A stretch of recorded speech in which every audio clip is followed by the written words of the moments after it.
ছেলে আমার আর আমার বৌমার জন্য দু রকমের শাড়ি কিনেছে। আমারটার দাম বেশি, ডিজাইনটাও সুন্দর। বৌমা বলল, মা সাবধান, এই শাড়ি পরলে তোমার পিছে কিন্তু ছেলেদের লাইন লেগে যাবে। বৌমার কথায় লজ্জা পেয়ে বললাম, তুই কী সব বলিস? তুই কি আর কখনো বড় হবি না? কী সব কথা বলো, মুখে আটকায় না কিছু? সে কি কি এমন বললাম? এত কিউট একটা মা আমার। হয়েছে, আর আকামের কথা বলতে হবে না। রাত হয়েছে, খেতে দে। খাবার, সবার খিদে পেয়েছে। খাওয়া দাওয়া করে শুয়েছে সবাই। আমার কোমরের ব্যথাটা হঠাৎ বেড়েছে।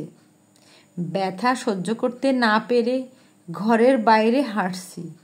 না চাইলেও ছেলের ঘর থেকে ছেলে আর বৌমার কথাবার্তা কানে এলো।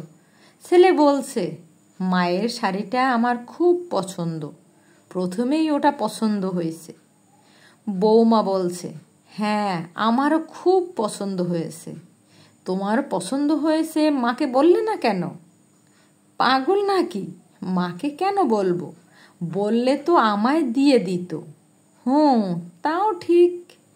মা তো নতুন শাড়ি পরতেই চায় না, দেখবে ওটা আমাকেই দিয়ে দিবে। ছেলে বউয়ের এমন কথাবার্তায়, ভালোবাসায়, স্নেহে আমার চোখে জল চলে এলো। ব্যথা যেন নিমেষেই উধাও। মাসখানেক পর বৌমার কেমন যেন এক বোনের বিয়ে। আগের রাতে আমার ঘরে এসে বলল, মা তোমার শাড়ি আর বালা জোড়া দাও তো, বোনের বিয়েতে যাব।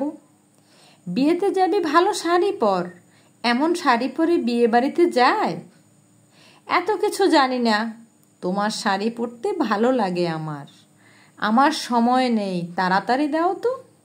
চাবি তো আছে তোর কাছে, নিলেই তো পারিস। বৌমা শাড়ি বের করে নিল, বালা জোড়ার সাথে কানের দুল, নাকটানাও নিল। দেখেছি, তবুও বললাম, কি কি নিলি বললি না তো? মায়ের জিনিস মেয়ে নিছে, এখানে বলে নেওয়ার কি আছে? কথাটা বলে ও বাচ্চাদের মতো মুখ ভেঙচি দিয়ে চলে গেল। রাগ দেখিয়ে বললাম, আলমারির তালাটা তো লাগাবি নাকি? তুমি লাগাও, আমার অনেক কিছু গোছানোর বাকি আছে। পরের দিন ভোরে ছেলে বউ দুজনে গেল বিয়ে খেতে।